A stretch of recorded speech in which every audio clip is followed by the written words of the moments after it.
බුදුරජාණන් වහන්සේ දේශනා කරනවා බොහෝ ලෙඩ සහිත පුද්ගලයෙක් වෙන්නේ ඇයි? අඩු ආයුෂෙන් මැරෙන්නේ ඇයි? විරූපීව උපදින්නේ ඇයි?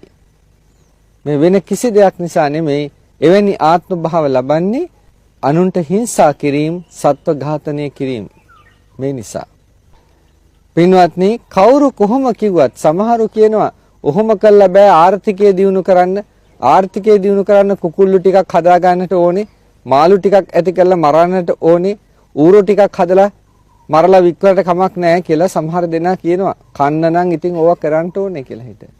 පින්වත්නි, කවදාවත් ඒක නම් හම්බ වෙන්නේ නැහැ. දියුණුවක් ලැබෙන්නේ නැහැ. මේක සාමාන්‍ය දැනීම. ඔයයන්ට කවුරු හරි හිංසා කරනවා නම් නිතර නිතර පීඩා පවත්වනවා නම් පීඩා දෙනවා නම් ඔයයන්ට ඔයත් අර පීඩා කරන කෙනා කෙරෙහි සාප සහගත නිදස නෙමෙයිද බලන්නේ? මට මේ මනුස්සයා පීඩා කරනවා කියන හැඟීමෙන් බලනවා නෙමෙයිද? සතෙකුට උනත් එච්චරයි.